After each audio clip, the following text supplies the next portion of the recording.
des traits marqués, timides, presque apeurés. Cette expression, Maradona l'a gardée sur son visage toute sa vie. Avant de baisser les bras, un conseil. Inspirez-vous de la jeunesse de Maradona. Une vie d'amour, d'excès, de rage, de combat. Une vie réussie alors que, pourtant, tout le prédestinait à perdre.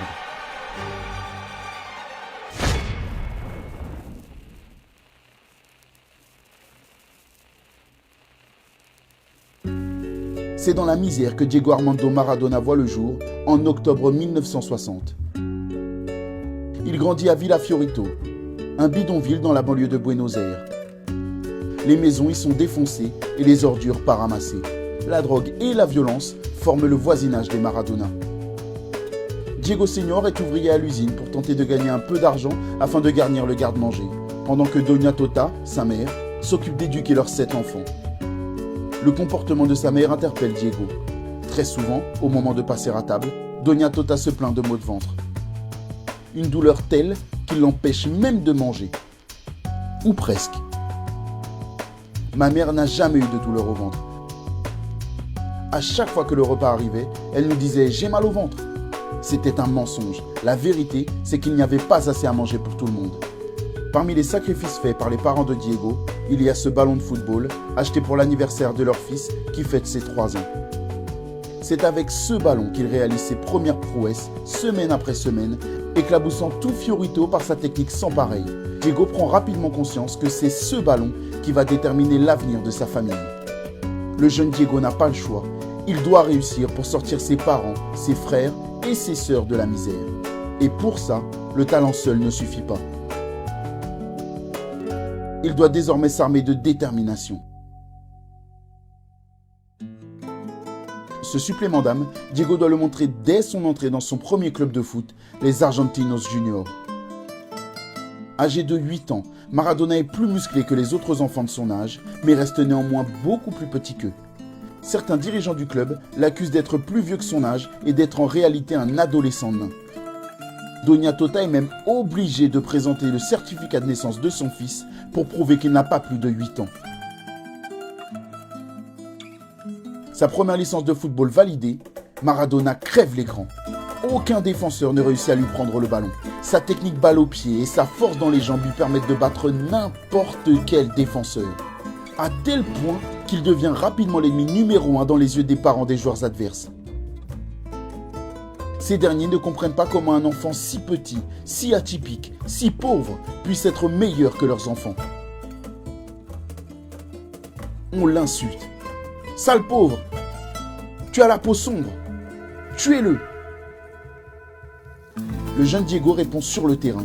Il n'a qu'un seul objectif, marquer des buts. Son premier entraîneur, Francisco Cornejo, est persuadé que cette haine a rendu Diego plus fort encore. Le football l'a transformé intérieurement, en a fait un gagnant naturel, aussi bien à 12 ans pour un soda qu'à 25 ans pour la Coupe du Monde. Le club d'Argentinos Juniors veut faire de Maradona un joueur de plus en plus fort. Le jeune Diego doit multiplier les entraînements. Son père, qui se lève chaque matin à 5 heures pour aller à l'usine, traverse chaque après-midi Buenos Aires pour amener son fils au centre d'entraînement. Des heures de trajet où Diego Senior et Junior naviguent de bus en bus. Pour ses 15 ans, le club décide de loger Diego dans un appartement près du stade pour qu'il puisse s'entraîner encore plus facilement. C'est à ce moment-là que Diego reçoit son premier chèque. Fier d'avoir gagné cet argent seul, il décide d'offrir un téléviseur à ses parents en guise de premier achat.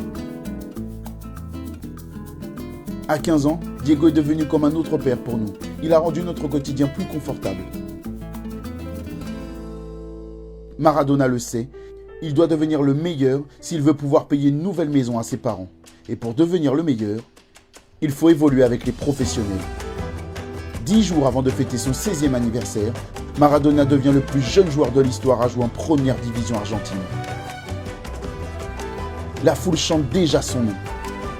Quelques instants après son entrée en jeu, Diego réussit un petit pont mémorable. Dès lors, la foule chante encore plus fort.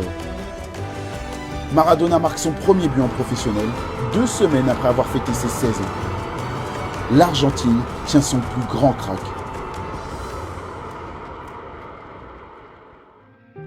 Diego puise sa réussite dans la haine qui l'anime et le motive. Il est proche de pouvoir s'en sortir, mais reste conscient qu'il doit encore gravir des montagnes pour réussir à sortir ses proches de la misère.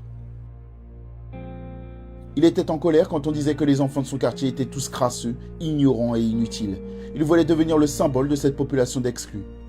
C'est pour ça qu'il n'était jamais malade, et s'il était blessé, il jouait quand même.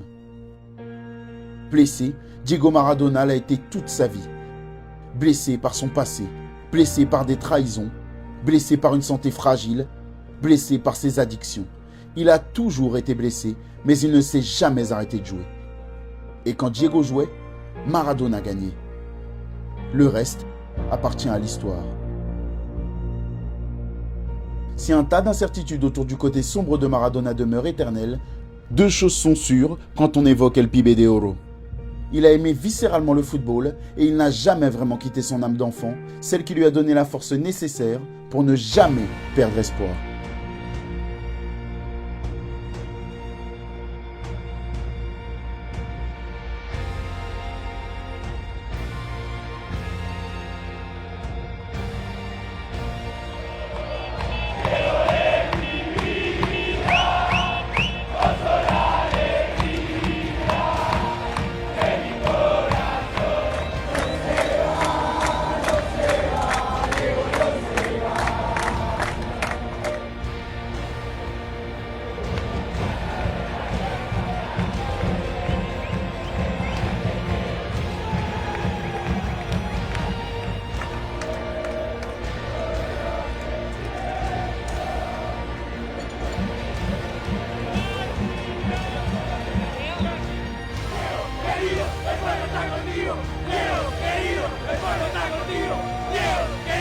¡El pueblo está contigo!